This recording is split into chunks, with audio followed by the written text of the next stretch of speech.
C'est exceptionnel. Donc, quand on trouverait un arbre de 115, 130 mètres, et au-delà de 130 mètres, donc tu me dis que la capacité de circulation de l'eau ne serait pas donc possible. Ouais. Et donc, c'est juste pas possible qu'il y ait des arbres plus grands que ça. Oui. Yes, I. Bienvenue sur Issa Falcimaron.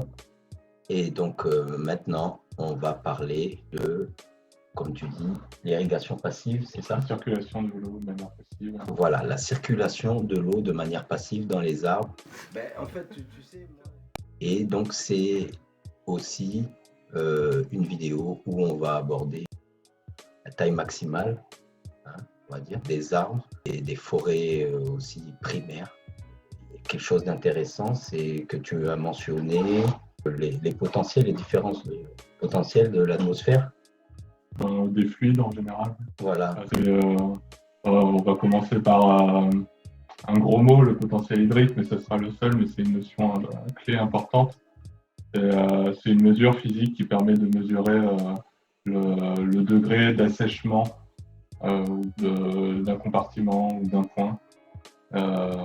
Et donc, c'est comme un potentiel, un peu la même analogie avec des potentiels électriques qui traduit un certain degré de charge. Et plus un potentiel hydrique sera élevé, plus ça traduira un degré d'humidité ou une quantité d'eau importante. Et les isotopes dont tu me parlais, C'est autre chose, les isotopes. tu es en train de nous dire que pour que l'eau monte les racines, pour qu'elle monte au plus haut dans le tronc et dans les branches du sommet, il faut donc qu'il y ait une hauteur qui soit limitée, puisqu'il vient un moment où l'eau ne peut plus circuler. Donc oui, la circulation de l'eau dans un arbre ou dans une plante de manière générale se fait de manière passive du sol en passant par la plante jusqu'à l'atmosphère. Et la notion de potentiel hydrique qu'on a introduite permet de bien comprendre ça. Donc le sol sera en général gorgé d'eau avec un potentiel hydrique très élevé, très chargé en eau. Et l'atmosphère, à cause de la température, du taux d'humidité, sera très asséchante, une très faible charge en eau. Et donc il y a une différence de potentiel avec un potentiel très haut dans le sol, très faible dans l'atmosphère. Et tout un gradient au travers de la plante, c'est-à-dire que le potentiel hydrique du tronc sera plus faible que le sol et le potentiel hydrique des feuilles sera plus faible que celui du tronc et le potentiel hydrique de l'atmosphère plus faible que celui des feuilles. Et donc on aura tout un gradient qui permet la circulation de l'eau. Et ça, c'est directement en lien avec un principe thermodynamique où c'est toujours un équilibre qui est recherché par la nature, entre guillemets, qui est atteint de la même manière que quand on lâche un panache de fumée dans une pièce. Avec le temps, la fumée occupera de manière homogène, mais plus diluée tout l'espace. Donc l'eau va toujours vers le sec. C'est le même principe que quand on met une serviette à sécher. Les molécules d'eau ont tendance à aller occuper tout l'espace et c'est pour ça que ta serviette est sèche. D'accord. C'est très, très intéressant. Tu es en train de nous dire que c'est le fait que la Terre soit plus humide, l'atmosphère plus sèche que la Terre, ça crée un différentiel de potentiel qui fait, on va dire, une circulation jusqu'aux plus hautes branches. Voilà. Et je rajoute un truc, voilà. Pour ceux qui ont quelques notions d'électronique, c'est exactement la même analogie qu'avec un circuit électrique, avec les voltages, où plus on aura un différentiel en voltage élevé, entre deux points, plus la circulation électrique sera importante, l'intensité sera importante. Ça, c'est le U égale RI. D'accord. Au collège, désolé pour ceux qui n'ont pas forcément. Non, mais c'est bien. Pour ceux qui les ont, ça aide. C'est exactement le même cadre théorique que les principes d'électronique. Et donc, et de la même manière, avec l'eau, plus la différence de potentiel sera élevée entre le sol et l'atmosphère, plus toute chose étant égale par ailleurs, plus l'eau circulera plus vite. Donc, on va dire que dans un climat tropical humide et méditerranéen, méridional ou quoi, il y aurait une différence aussi de circulation passive de l'eau par rapport à ces différences. C'est pour ça que je dis toute chose étant égale par ailleurs, parce qu'avec la structure, la plante par sa structure, la structure de son bois, de toutes les petites canalisations en son sein, va pouvoir réguler sa résistance de la même manière qu'une résistance électrique, va pouvoir réguler la quantité d'eau qui pourra passer et la quantité d'eau qu'elle aura besoin. Parce que si on imagine qu'une plante a une conductivité, c'est-à-dire une capacité à faire passer l'eau très forte, elle risque d'épuiser très rapidement l'eau du sol. D'accord. Ça circulera très vite, Ah ouais. mais s'il ne pleut pas, Ouais. pendant une longue période, toute l'eau du sol sera évaporée par la plante et elle mourra de sécheresse. Et c'est d'ailleurs ce qui se passe. C'est l'une des cas possibles de mortalité par sécheresse. D'accord. Donc, tu nous as parlé de la circulation passive, donc de l'eau, dans la limite de la nature, jusqu'à quelle hauteur de tronc, donc un arbre est en capacité de faire circuler passivement avec ses différentiels de potentiel terre-atmosphère. C'est-à-dire que la hauteur maximum, en gros, c'est ça que je te demande, d'un arbre que cette terre peut porter par rapport à cette circulation de l'eau quoi, dans la plante. Donc il y a les modèles théoriques qu'on est capable de construire aujourd'hui sur ce qu'on connaît de la biologie de l'arbre, la biologie de son bois, parce que c'est dans le bois que la circulation se fait de l'eau. Le fait notamment que les vaisseaux, les petites canalisations qui conduisent l'eau peuvent avoir une taille maximale, sinon il y a d'autres contraintes qui rentrent en jeu, on pourra y revenir. Tous ces modèles convergent vers l'idée que la taille maximale, ça ne peut pas être au-dessus de 130 mètres. Et dans la nature aujourd'hui, les plus grandes hauteurs connues, c'est quelque chose de l'ordre de 115 mètres. 115 mètres, 110 mètres, tu m'avais dit. Oui. C'est exceptionnel. Donc, quand on trouverait un arbre de 115, 130 mètres, et au-delà de 130 mètres, donc tu me dis que la capacité de circulation de l'eau ne serait pas donc possible. Voilà. Et donc, c'est juste pas possible qu'il y ait des arbres plus grands que ça. Oui, parce que le mécanisme, là c'est un peu plus compliqué, mais c'est un peu rentré dedans. Du coup, je disais que pour faire circuler de l'eau, il faut automatiquement qu'il y ait un gradient de potentiel. Mais le problème, c'est que plus tu augmentes ta hauteur de l'arbre, plus tu augmentes la longueur du chemin de la voie d'eau. Donc plus il faudra étaler un gradient de potentiel sur cette longueur-là. Et pour être capable de maintenir un tel gradient, il faudra que tout au bout, au niveau des feuilles, que le potentiel hydrique soit très très faible, si on veut maintenir une circulation d'eau. Mais le problème, c'est que on ne peut pas diminuer le potentiel hydrique trop bas dans une plante, parce que c'est sous tension en fait. Ce que ça traduit, c'est de la tension sur la colonne d'eau.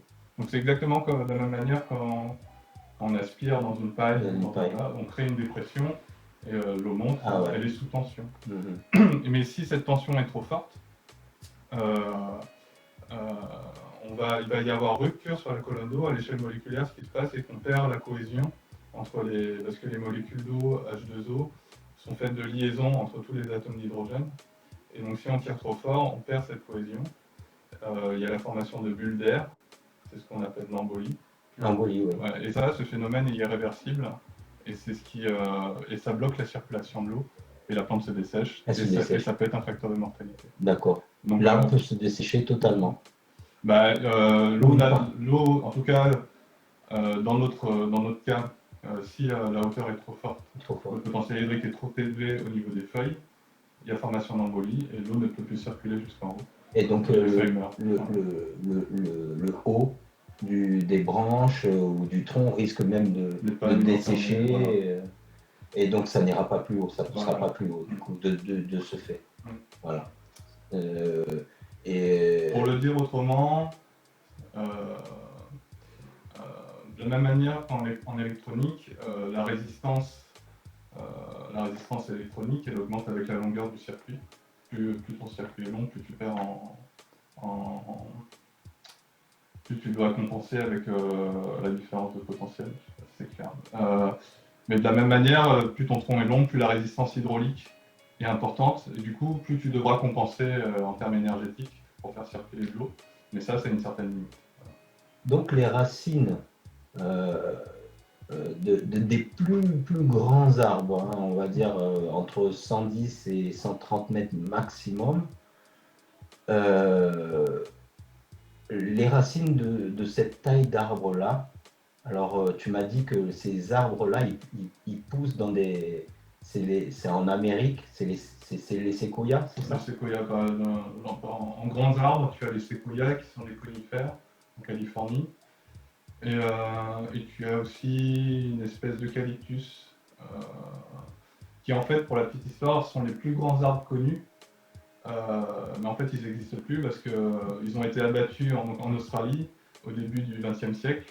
Et en fait, c'est après les avoir abattus qu'on s'est rendu compte qu'en fait, on a abattu les plus grands arbres qu'on connaissait. Ah ouais, Et ils d'accord. n'existent plus. Mais on sait que l'espèce qui peut faire les plus grands arbres, en fait, c'est une espèce d'eucalyptus, Eucalyptus regnans. Et c'est eux qui atteignaient dans les 110, 130 mètres.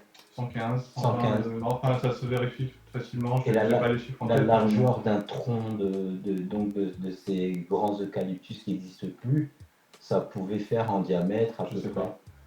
Donc, Je sais pas, mais je pense que minimum pour se tenir, après il y a des pour se contraintes tenir, mécaniques. voilà. La largeur du tronc, je pense, c'est plus en réponse à des contraintes mécaniques et si tu es dans un environnement exposé au vent, ce genre de choses.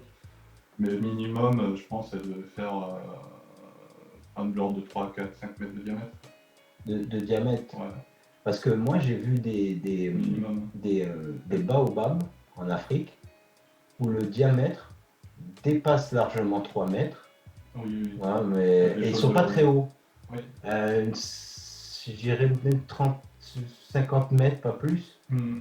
Tu vois, mais avec des troncs plus larges qu'un arbre. On va dire, j'ai vu des arbres aussi hauts, voire plus hauts, Ouais.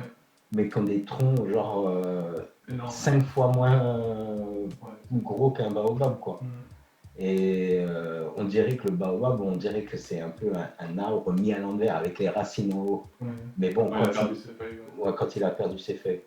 Mais du coup, ouais, j'ai vu des baobabs même où à l'intérieur, tu veux, tu as une sorte de fente qui s'est faite avec une pièce carrément, limite aussi, presque aussi grande que celle-là. Et donc, je sais pas, cette pièce doit faire dans les allez, 4-5 mètres, ouais, c'est vrai. Et ça peut pas dépasser 5 mètres, donc tu penses de diamètre. De diamètre seul. Pour les grands arbres. Ouais, les grands Pour arbres. les grands arbres dont on parlait au début. 5-6 mètres, non, peut-être Non. 10 mètres, non, ça pourrait pas être viable. Bah, les baobabs, ils peuvent faire 10 mètres de diamètre. Ouais, je pense Mais, ils sont mais pas très hauts. c'est en réponse à d'autres contraintes. C'est un climat sahélien, les baobabs. C'est un climat Très sec. très sec, mais Ouais. qui pleut beaucoup pendant la saison des pluies. C'est des inondations pendant des mois. Donc ils peuvent boire pendant plusieurs mois, mais vraiment abondamment. Mais après, tu as une saison presque de 5 à 4 mois où il n'y a pas une goutte. En fait, le tronc du baobab, ça répond à une autre stratégie qui est plus proche de celle du cactus en fait. Donc c'est un bois, pour ceux qui connaissent, pour l'anecdote, c'est très proche du fromager. Ouais, du fromager. Et c'est un peu le fromager va moins loin dans cette stratégie. Le baobab c'est un extrême, mais c'est des bois très mous avec des grosses cellules qui restent vivants très très longtemps parce qu'en fait dans la plupart des espèces d'arbres le bois ce sont des cellules mortes. Et donc c'est des cellules vivantes, grosses, qui vont permettre de stocker de l'eau comme les cactus. Et donc le gros volume de troncs de bois qu'on retrouve chez le baobab et chez le fromager, même de façon moins... Le fromager, on le retrouve beaucoup dans les Antilles, dans les Amériques plutôt climat tropical humide. Oui, partout. Partout. En fait, pendant en Afrique et pendant en Asie, ouais. c'est assez étonnant. Et donc c'est pour stocker de l'eau en fait. Le gros tronc du baobab, ça a été sélectionné pour stocker de l'eau. Mais aussi, du coup, vu que c'est un bois très très mou, pour assurer un minimum de stabilité mécanique, du coup, c'est gros. ça fait du gros volume. Ouais. Parce que si tu veux faire un truc résistant en mécanique, tu as deux possibilités. Soit tu as un matériau très rigide, comme du carbone ou de l'aluminium, soit tu compenses en faisant du volume. Du volume, effectivement. Ouais. Donc, au niveau des racines, profondeur de racines, au maximum, un arbre, même les plus grands, ils peuvent atteindre, tu m'avais dit, des petits arbustes dans des climats arides peuvent avoir des racines jusqu'à 60 mètres. Voilà, pour aller chercher l'eau dans la nappe. Mais l'arbre, c'est comme l'iceberg, Voilà. du coup. Tu vois la plante, tu te dis, ouais, bah, elle Ouais. fait 1,5 mètres de haut, mais en fait, non, elle fait 61,5 mètres de haut. Quoi. Et contrairement, tu as des grands arbres où il y a 2 mètres de racines. Voilà. Enfin, en tout cas, les grands arbres des régions tropicales, généralement, en fait, assez étonnamment, c'est des racines qui vont à 2 mètres, 3 mètres de profondeur, qui vont plus faire de l'exploration latérale que d'exploration en profondeur. D'accord. Parce qu'en fait, c'est des régions où, en temps normal, hein, donc, où il y a beaucoup d'eau qui arrive toute l'année, tout le long de l'année. Il peut y avoir une saison sèche, mais elle est relativement courte. Et donc, il n'y a pas une grosse pression de sélection pour aller forcément chercher de l'eau en profondeur, vu qu'elle est tout le temps à la surface.